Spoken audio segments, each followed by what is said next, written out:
Have you ever been completely alone in the middle of a forest? No streetlights, no traffic, no cell service, just endless trees and silence. I used to think camping alone was the perfect way to escape the stress of everyday life. Now, I don't think I'll ever do it again.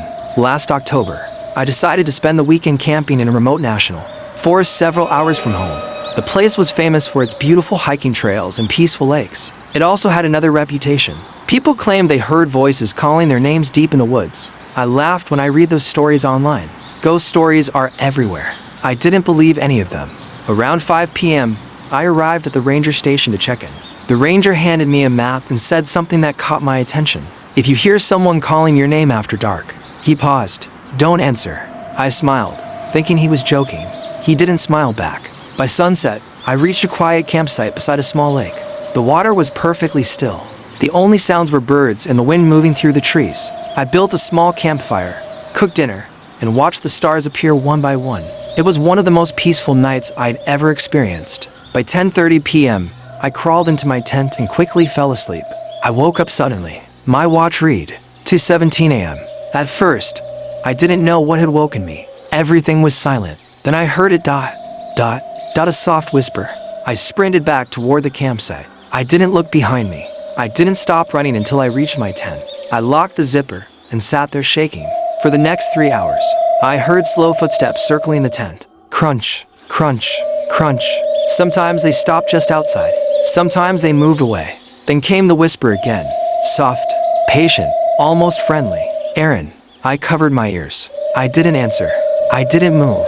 Eventually, the footsteps disappeared. The first rays of sunlight finally broke through the trees. I stepped outside. The forest looked completely normal. Birds were singing. The wind was calm. But something wasn't right. Around my tent, there were footprints. They looked almost human, except they were far too large. And there was something even stranger. The footprints circled my tent several times, but there were no footprints leading into the campsite, and none leading away. It was as if whoever made them had simply appeared and disappeared. I packed everything in less than 5 minutes. I drove straight back to the ranger station. Before I could even speak, the ranger looked at my face and sighed. You heard it, didn't you? I nodded. Then I showed him the photos of the footprints. He stared at them for several seconds. Without saying a word, he placed the photos face down on his desk. Finally, he spoke.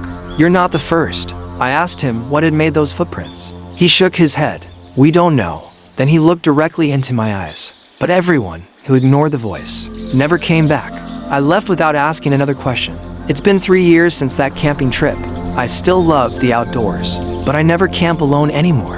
And if I ever hear someone calling my name from the darkness, I won't answer, ever. Because sometimes, the safest decision is to leave the unknown alone. Thanks for watching this video and subscribe and share.